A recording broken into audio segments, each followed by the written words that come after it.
देश के पूर्वी छोर पर बंगाल की खाड़ी के किनारे बसा पुरी आस्था और पर्यटन का संगम है। द्वारकापुरी को देश के चारों धामों में से एक माना जाता है। स्थानीय मान्यता है कि कई वर्ष पूर्व नीलाचल पर्वत पर स्वयं भगवान नीलमाधव जगन्नाथ निवास करते थे। एक दिन राजा इंद्रद्युम्न को रात में भगवान विष्णु ने उनको सपने में दर्शन देकर कहा कि नीलाचल पर्वत की एक गुफा के अंदर मेरी प्रतिमा है, जिसे नीलमाधव कहते हैं। नीलाचल पर्वत पर सबर कबीला था, जिसका मुखिया विश्ववसु भगवान नीलमाधव का उपासक था और उसने मूर्ति को गुफा में छिपाकर रखा था। वह गुफा में उसकी पूजा करता था और उसने मूर्ति को गुफा में छुपाकर रखा था। वह गुफा में उसकी पूजा करता था। राजा इंद्रद्युम्न ने अपने सेवकों ब्राह्मणों विद्यापति को मूर्ति लाने का कार्य सौंपा। विद्यापति ने मुखिया विश्ववसु की पुत्री से विवाह कर लिया। कुछ दिनों बाद विद्यापति ने अपने ससुर विश्ववसु से भगवान नीलमाधव के दर्शन करने की इच्छा व्यक्त की। पहले तो विश्ववसु ने मना कर दिया, परंतु बाद में बेटी की जिद के कारण हाँ कर दी। विश्ववसु विद्यापति आंख पर पट्टी बांधकर भगवान नीलमाधव के दर्शन कराने ले गया। विद्यापति चतुराई करके जाते समय रास्ते में सरसों के दाने गिराता गया और बाद में सरसों के दाने के जरिए गुफा से मूर्ति चुराकर राजा को दे दी। विश्ववसु भगवान नीलमाधव की मूर्ति चोरी होने से बहुत दुखी हुआ।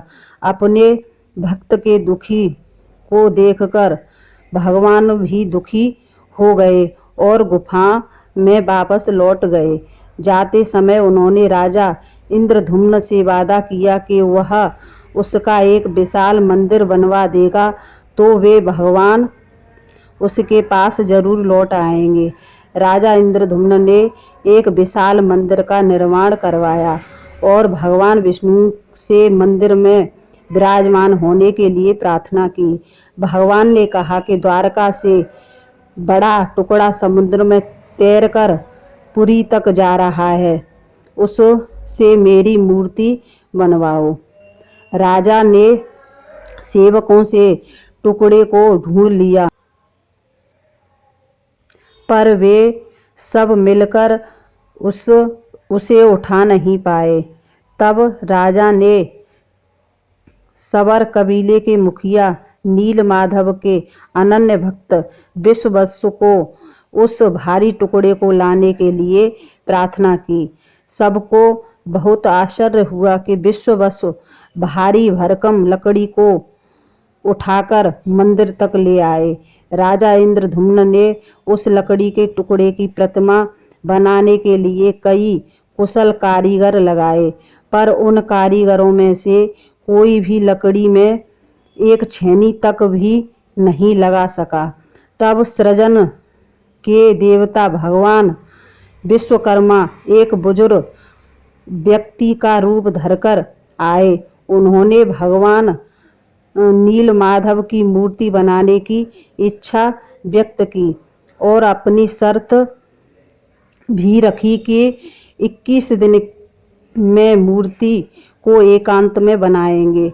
उन्हें कोई मूर्ति बनाते हुए नहीं देख सकता। राजा ने उनकी शर्त स्वीकार कर ली। अब लोगों को कमरे के अंदर से आरी छेनी हथौड़ी की आवाजें सुनाई दे रही थीं। इसी बीच रानी गुटचा, जो राजा इंद्रद्युम्न की रानी थी, दरवाजे के पास गई, पर उसे कोई आवाज सुनाई नहीं दी। उसे लगा कि वह बूढ़ा कारीगर मर गया है। उसने घबराकर राजा को उसकी सूचना भिजवाई कि अंदर से किसी की आवाज सुनाई नहीं दे रही। राजा इंद्रद्युम्न भी चिंतित हो गए।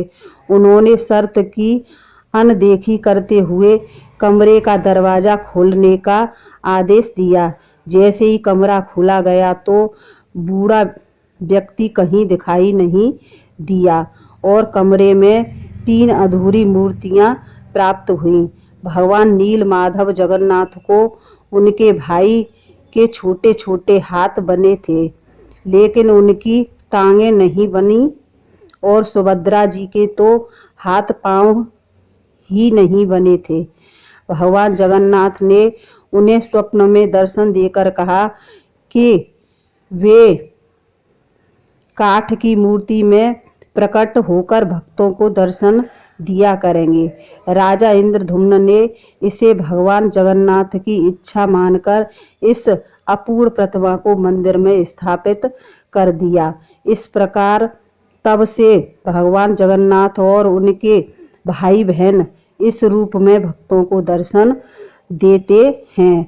भगवान का यह विग्रह अपने आप में अनुपम और अद्भुत है। ऐसी मान्यता है कि भगवान इस मंदिर में सशरीर मौजूद हैं और उनकी सेवा उसी रूप में की जाती है। भगवान सामान्य मनुष्य की भांति बीमार होते हैं और उनका उपचार किया जाता है। हर 12 साल में उनका आवरण बदल दिया जाता है। कृष्ण के देह त्याग के बाद पांडवों ने इनका अंतिम संस्कार कर दिया, लेकिन शरीर ब्रह्मलीन होने के बाद भी भगवान का हृदय जलता ही रहा, तो हृदय को जल में प्रवाहित कर दिया। जल में हृदय ने लट्ठे का रूप धारण कर लिया और उड़ीसा के समुद्र तट पर पहुंच गया। राजा इंद्रद्युम्न को स्वप्न में भगवान ने बताया कि वह लकड़ी के लट्ठे के रूप में समुद्र तट पर स्थित है। भगवान जगन्नाथ जी के जिस शरीर का भक्त दर्शन करते हैं वह उसका काठ का आवरण है, जो 12 साल के बाद बदला जाता है। इसे बदलते समय पुजारी आंखों पर पट्टी बांध लेते हैं और हाथों में वस्त्र लपेट लेते हैं। कहते हैं कि इस आवरण के अंदर भगवान का शरीर मौजूद है। जय श्री राधे।